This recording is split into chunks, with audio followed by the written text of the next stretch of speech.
তো মিত্র, এই দৃশ্য দেখে যেন মনে হচ্ছে বৃন্দাবন ছেড়ে সবাই পালাচ্ছে। হ্যাঁ, আসলে ঠান্ডার কারণে বাঙালিরা পালিয়ে গেছে অনেকটাই।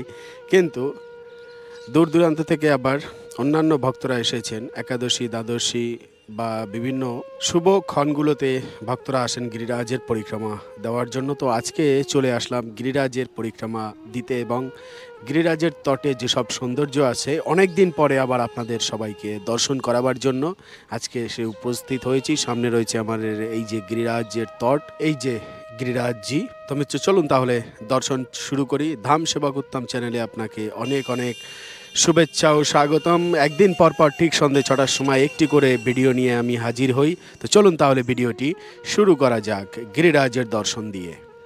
এবারে মিত্র, আমাদের গিরিরাজের তলটিতে এমন একটি স্থান দর্শন করাবো যে দর্শন করলে যেন মনে হবে যে আপনি বাড়ি গাড়ি, টাকা পয়সা, ধন দৌলত যা আছে জীবনে, যা কিছু আছে সব কিছু ছেড়ে দিয়ে পর্যন্ত এই ভগবানের লীলার স্থানে চলে আসতে ইচ্ছে করবে। দেখুন এবারে তাহলে আমাদের গিরিরাজের তলটিরই সৌন্দর্য, সেটা হলো এই যে বন দেখতে পাচ্ছেন, কত সুন্দর বন। দর্শন করলেই যেন মনে হবে যে আপনি নিধুবনে চলে এসেছেন, গিরিরাজের নিধুবন। সত্যি কথা মিত্র, এই স্থানের যে সৌন্দর্য, এখানের যে দর্শন, সেই দর্শন করলেই পরে যেন মনে হবে যে এটি নিধুবনের রাসের বন। এত সুন্দর, এরকম খোলামেলা দর্শনের জায়গা কিন্তু অন্য কোথাও পাওয়া যায় না, আমাদের গিরিরাজের তটেই একমাত্র সম্ভব। কি রয়েছে এখানে দেখুন, সুন্দর আমাদের ব্রজের বাদদের মেলা এবং অনেক মতি বৃক্ষের ধারা এই স্থানটি বেষ্টিত। আর তার সাথে সাথে এই যে তট লক্ষ্য করা যাচ্ছে, দেখুন এখানে মার্গ রয়েছে, কিন্তু পরিক্রমা দিচ্ছেন পায়ে হেঁটে যারা পরিক্রমা দেন তারা কিন্তু এই মার্গ দিয়ে যান। এই সৌন্দর্য কিন্তু পায়ে হেঁটে 21 কিলোমিটার পরিক্রমা না দিলে দর্শন করা যায় না। দেখুন একবার, সব ভক্তরা কিন্তু এখানে পায়ে হেঁটে পরিক্রমা দিচ্ছেন। দেখুন কত সুন্দরভাবে। ওপারে কিন্তু লক্ষ্য করা যাচ্ছে গিরিরাজজি এবং এপার থেকে ধীরে ধীরে একটু একটু করে সব ভক্তরা এগিয়ে চলেছেন পরিক্রমা দিতে দিতে। কি সুন্দর একটি স্থান না? হ্যাঁ মিত্র, এটি কোন স্থান জানেন? কোথায় এবং কোন জায়গায় এসে আমরা এই মুহূর্তে দাঁড়িয়েছি? সেটা হলো ঐরাবত কুণ্ড। ঐরাবত কুণ্ড কেন নাম হয়েছে এখানে মিত্র? ইন্দ্র কিসের পিঠে উঠে ভ্রমণ করে বলুন তো মিত্র? ভ্রমণ করে ঐরাবতের পিঠে উঠে, তাই না? আর ভগবানের কাছে ক্ষমা চাওয়ার জন্য, মানে গিরিরাজের সেই উদ্ধারের কথা যদি আমরা স্মরণ করি, তাহলে ভগবান শ্রীকৃষ্ণের চরণে অপরাধ করে পেরেছিলেন ইন্দ্র, আর সে কারণেই চলে আসে এই গিরিরাজের তটে এবং ভগবান শ্রীকৃষ্ণকে দেখেন এখানে বসে থাকতে এবং ভগবানের কাছে ক্ষমা চান, ভগবানকে অভিষেক করান যে স্থানে মিত্র, সেই স্থানেই কিন্তু আমরা এসেছি। ইন্দ্র দেবতা সর্বপ্রথম এই গিরিরাজের তটে ঐরাবতে করে এসে যেখানে দাঁড়িয়েছিলেন, সেই স্থানটি হলো এই স্থান। তাই এই স্থানের নাম হয়েছে ঐরাবত কুণ্ড। অনেক আছে, অনেক ভক্ত বাদ পড়ে যাবেন। আর যারা বৃন্দাবনে 4বার 5বার 6বারও এসেছেন, দেখা যাচ্ছে যে তাদের মধ্যে থেকেও অনেকে এই ঐরাবত কুণ্ডের তটে আসেনি বা ঐরাবত কুণ্ড দর্শন করেননি মিত্র। বলুন, ইন্দ্র দেবতা অপরাধ করেনি এমন কোনো অপরাধ বাকি আছে? কত অন্যায়, কত কিছু করেছেন উনি, একের পর এক গুনতি করতে গেলে পরে অনেক। ভগবানের চরণে তো অপরাধ করেছে, এই সাধু মহাত্মাদের অপরাধ চিন্তা করুন, একবার গুনুন। হ্যাঁ, কয়েকটা বলি। নিজের গুরুপত্নীর চরণে, গুরুদেবের চরণে অপরাধ করেছেন, খারাপ ব্যবহার করেছেন গুরু পত্নীর সাথে। আচ্ছা, মাতা অহলিয়ার সাথে খারাপ ব্যবহার করেছেন, গৌতম ঋষির দ্বারা অভিশাপ পেয়েছেন। তারপরে দধীচি ঋষির চরণে অপরাধ করেছেন, তার গলা কেটে দিয়েছেন, চিন্তা করুন। আচ্ছা, তারপরে ইন্দ্রদেবতা কি করেছেন? বৃহস্পতি গুরুর চরণে অপরাধ হয়, তখন গুরুহীন হয়ে পড়ার কারণে স্বর্গ পর্যন্ত হাতছাড়া হয়ে যায়। কিন্তু সেই ইন্দ্র চলে যান, বিশ্বরূপকে গুরু বানান নতুন করে, তার 3 মস্তক, সেই 3ও মস্তক আবার খচখচ করে কেটে দেন। তারপরও ভগবান শ্রীকৃষ্ণ কেন, মানে এরকম শত শত অপরাধ গুনতি করলে পরে রাত দিন কেটে যাবে, তবুও ভগবান শ্রীকৃষ্ণ ইন্দ্রকে বারবার ক্ষমা করেন কেন জানেন মিত্র? মাত্র 2টি গুণের কারণে। হ্যাঁ মিত্র, ইন্দ্রের কাছে 2টি গুণ আছে। সেই দুটো গুণ কি বলুন তো? সেই 2টি গুণ কিন্তু সহজে কারোর কাছে পাওয়া যায় না দেখতে মিত্র। হ্যাঁ, এক হলো যখন ভুল করে, ভুল করার পরে বুঝতে পারে যে আমি ভুল করেছি, তখন উনি স্বীকার করে নেন যে আমি ভুল করেছি। মানে ভুল স্বীকার করার গুণটি ওনার রয়েছে। আরেকটি গুণ কি, যখনই বুঝতে পারে যে উনি ভুল করেছেন তাহলে ভুল শুধরাবার উপায় কি, কার কাছে গেলে রক্ষা পাওয়া যাবে, সে হলো ভগবান শ্রীকৃষ্ণ বা ভগবান বিষ্ণু। বারবার করে দেখবেন হাজারো দৃষ্টান্ত রয়েছে শাস্ত্রে যে ইন্দ্র বারবার দৌড়ে ভগবান বিষ্ণুর কাছে গিয়েছেন এবং বিষ্ণু তারপরে উপায় বলেছেন, ক্ষমা করে দিয়েছেন। তো মিত্র, এই ভুলটি কিন্তু মানুষের কাছেও মানে অনেক হয়, মানুষের ধারাও কিন্তু এরকম অনেক ভুল হয়, কিন্তু ভুল স্বীকার করার মতো মানুষ কিন্তু মানুষ জাতিতে পাওয়া যায় না। সে কারণেই তো মনুষ্য জাতি এবং দেবতার জাতি বলা হয়, তাই না? দেবতা কুল আর মনুষ্য কুলের মধ্যে এটাই পার্থক্য মিত্র, যে ইন্দ্র দেবতা ভুল করে নেন সঙ্গে সঙ্গে, আর যে ব্যক্তি ভুল স্বীকার করে তার কিন্তু সব ভুল সঙ্গে সঙ্গে, সব অপরাধ ক্ষমা হয়ে যায়, সব পাপ নষ্ট হয়ে যায়। আর তারপরে নতুন করে যে উপায়, যে হারানো জিনিস কী করে ফিরে পাবেন, সেটি হলো ভগবান বিষ্ণুর কাছে গেলে পরে উনি পথ বলে দেয়। কিন্তু আমাদেরকেও এটা দিয়ে শিক্ষা পেতে হবে মিত্র, জীবনে বড় থেকে বড় ভুল করলে পরেও যার চরণে আমরা ভুল করেছি, যার কাছে ভুল করেছি, সেই ভুলটা স্বীকার করলে পরে কিন্তু সে ব্যক্তি ক্ষমা করে দেন। আর যখন ক্ষমা হয় তখন তার চরণে কোনো অপরাধ থাকে না, সে অপরাধ মুক্ত হয়ে যায়, পাপ মুক্ত হয়ে যায়। ইন্দ্রর মধ্যে মিত্র এই গুণটি রয়েছে এবং ভগবান শ্রীকৃষ্ণ সেই জন্য তাকে এত ভালোবাসে। এবং শাস্ত্রে বহুবার ইন্দ্রকে রক্ষা করার জন্য বারবার ভগবান শ্রীকৃষ্ণ অবতরিত হয়েছেন এই ধরাধামে।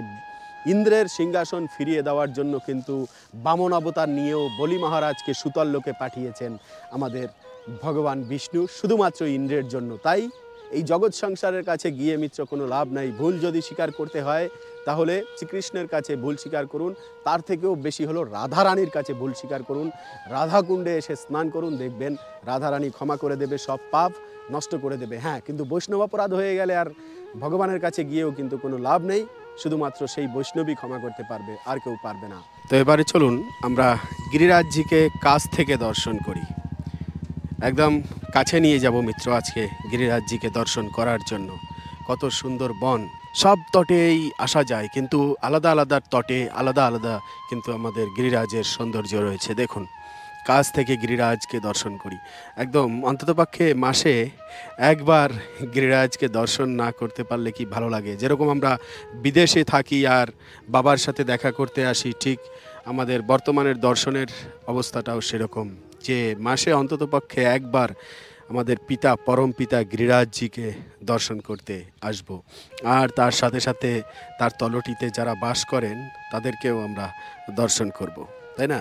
নয় কিন্তু মনে শান্তি পাওয়া যায় না। পরম পিতার কাছে এসে মনের সব দুঃখ কষ্ট সব কিছু ভুলিয়ে তাকে যদি আমরা স্মরণ করি, বা মনের দুঃখ কষ্ট থাকলে পরেও যদি পরম পিতার কাছে বলি, তাহলে কিন্তু অনেকটা হালকা হই এবং পাপ থেকে আমরা মুক্ত হয়ে যাই মিত্র, তাই না?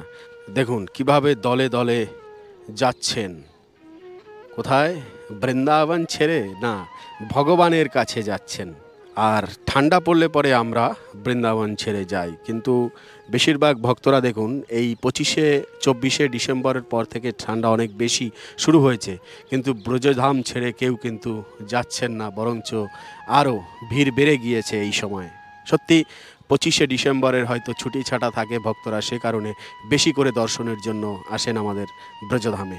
এই যে মার্গ দিয়ে যে ভক্তরা যাচ্ছেন, ধুলোয় উড়ে উড়ে একদম পুরো অন্ধকার হয়ে গেছে এমন অবস্থা এই রাস্তায়। কেন? প্রচুর পরিমাণে রজ রয়েছে, দেখতে পাচ্ছেন। হ্যাঁ, রজ গায়ে মেখে মেখে ভক্তরা কিভাবে দণ্ডবতী পরিক্রমা দিচ্ছেন, হেঁটে পরিক্রমা দিচ্ছেন, ধুলি মাখছেন। কত আনন্দ লাগছে গিরিরাজের তট দর্শন করে, বলুন তো দেখি। এই দর্শন কি সবসময় হয়? না মিত্র, ওই কখনো সখনো যদি আপনাদের আশীর্বাদে আবার এসে পৌঁছাতে পারি, তখনই কিন্তু এমন দর্শন করাতে পারি, তার আগে পারি না।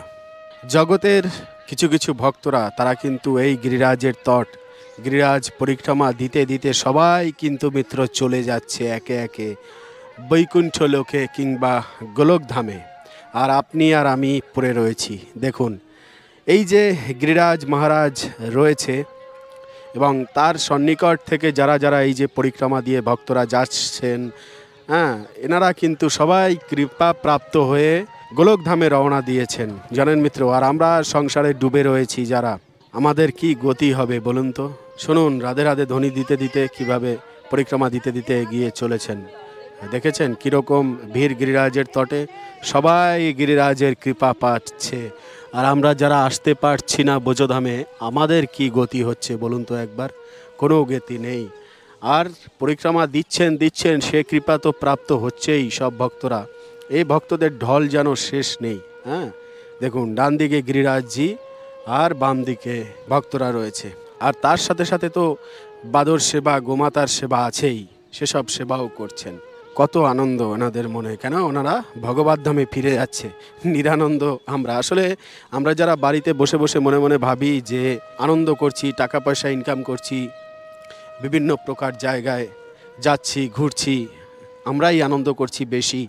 আর এরা বৃন্দাবনে যাচ্ছি, বৃন্দাবনে গিয়ে এরা কি করছে, তাই না? আসলে মিত্র, না, সুখী তিনিই হতে পারেন যিনি ভগবানের সান্নিধ্যে আসেন। এই যে দেখুন, মানে গিরিরাজের পরিক্রমা হচ্ছে তো হচ্ছে, এ একটি পূর্ণ তো বা পূর্ণ নয়, আসলে এটা ভগবত ভক্তি, এটা তো হচ্ছেই। তার সাথে সাথে আরেকটি জিনিস হচ্ছে কি বলুন তো দেখি, মানে সেবা কতভাবে করাবে ব্রজবাসীরা। দেখুন এই যে কলার ভ্যান নিয়ে বসে আছেন মাতাজি, তাই না? হ্যাঁ, ওনার বিজনেস হতে পারে, কিন্তু আমাদের এই যে গিরিরাজের সামনে এই যে দেখুন, উনি কিন্তু এইমাত্র ছুঁড়ে দিলেন, তাই না, খাবার তো ছুঁড়ে দিয়েছেন, উনিও কিন্তু সেবা করছেন, বিজনেস করছেন, ঠিক আছে। কিন্তু আমরা যারা ব্রজধামে অনেকে আসি, ভাবি যে সাধু মহাত্মা সেখানে অনেক বসে আছে, বাবা সব ব্যবসা, শুধু পয়সা আর পয়সা, যেখানে যাও পয়সা আর পয়সা, টাকা ছাড়া কিছু চেনে না। না, ফ্রির জায়গা তো এটা নয়, তাই না? এখানে ভগবানকে পেতে গেলেও কষ্ট করতে হবে, কিছু দিতে হবে। সেটা কি? ভগবত ভক্তি দিতে হবে ভগবানকে, তবেই না উদ্ধার হওয়া যাবে। খালি ফ্রি ফ্রি ফ্রি, কলিযুগে ফ্রি হয় কিছু সম্ভব? সরকার কোনো ফ্যাসিলিটি না দিলে ফ্রিটা কি করে হবে, তাই না? তো সে কারণে ফ্রিট আশা করা যায় না। তো যাই হোক, যেটা বলছিলাম আর কি মিত্র, দেখুন এই যে মাতাজি এখানে বসে রয়েছে, সবাই তো একটা ভক্তিকর্ম করছেন আর কি, আধ্যাত্মিক কর্ম করছেন, পরিক্রমা দিচ্ছেন, তার সাথে সাথে আবার জোর করে, মানে কি, এখানে আসলে এই যে কলা আপনি ক্রয় করুন, ক্রয় করে তারপরে এই যে বাদর সেবা করুন বা গোমাতার সেবা করুন, উল্টে আরও পর্যন্ত ভগবত সেবা করিয়ে নিচ্ছেন ব্রজবাসীরা। হ্যাঁ, এই জন্য বলি আর কি, ব্রজের দোষ দর্শন করতে নেই, অনেক গুণ, অনেক কিছু কিন্তু এর মধ্যে লুকিয়ে রয়েছে, শুধু ভাবনার জগৎ দিয়ে দেখতে হবে। আপনি পরিক্রমা দিচ্ছেন, গিরিরাজের কৃপা প্রাপ্ত হচ্ছেন, তার সাথে সাথে আবার বাদর সেবা করতে করতে পরিক্রমা দিচ্ছেন, তাই না? কলা ক্রয় করে করে আপনি বাদর সেবা করছেন, ব্রজের জীবদেরকে সেবা করছেন, তো অনেকও কৃপা লুকিয়ে রয়েছে, তাই না? তারপরে এই যে ব্রজের ধুলি, এগুলো আপনার শরীরে মাখছেন, এও একটা কৃপা, সেটাও প্রাপ্ত হচ্ছে। কত কৃপা আছে বলুন তো দেখি ব্রজধামে, তাই না? দেখুন সেবা কিন্তু শুরু হয়ে গিয়েছে। এই যে উনি দণ্ডবতী পরিক্রমা দিচ্ছিলেন, এই ভক্ত দিতে দিতে আবার একটুখানি কি করলেন, বাদর সেবা করে নিচ্ছেন। মিত্র, কৃপা যে কত প্রকার প্রাপ্ত হয় এই ব্রজধাম দিয়ে, এ শুধু আসলে পরে বোঝা যায়। আসলে নিবিড়ভাবে ভাবতে হয় যে কিভাবে কৃপা লুটাচ্ছেন, ভগবানের কৃপা ভক্তরা কিভাবে প্রাপ্ত করছেন গিরিরাজের তলটিতে, তাই না? ঠিক মজার জিনিস দর্শন করাই, কি বলুন তো, যে এখানে গোমাতাদের সেবা করার জন্য ব্রজবাসীরা কিছু শাক তুলে নিয়ে আসেন বা ঘাস নিয়ে আসেন, যারা পরিক্রমা দিচ্ছেন তাদেরকে অনুরোধ করেন গোমাতার সেবা করার জন্য। তো তার একটা সেবার হাট যেন বসেছে এখানে। সেই দৃশ্য কিন্তু এবারে দর্শন করাচ্ছি। দেখুন এই যে হাতে সুন্দর সুন্দর ঘাস নিয়ে বসে আছে, দাঁড়িয়ে আছে গোমাতারা, এই সাইডে আছে, ওনাদের সেবা করেন। দেখুন সেবা চলছে।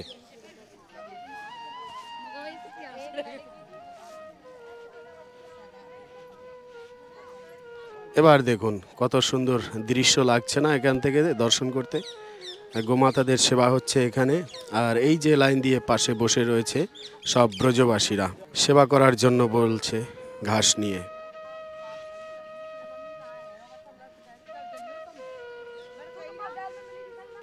বাচ্চাটা অনেকটাই ভয় পেয়ে গিয়েছে একদম বাদরের কারণে।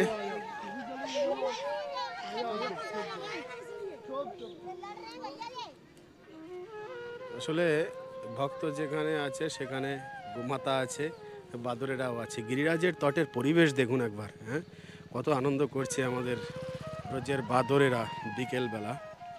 আর হ্যাঁ, অবশ্যই যদি ব্রজধামে দর্শনের জন্য আসতে চান, স্ক্রিনে দেওয়া নাম্বারে আমার সাথে কথা বলবেন, যোগাযোগ করবেন, চলে আসবেন, কোনো সমস্যা নেই।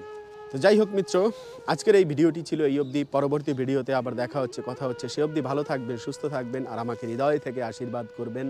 রাধে রাধে।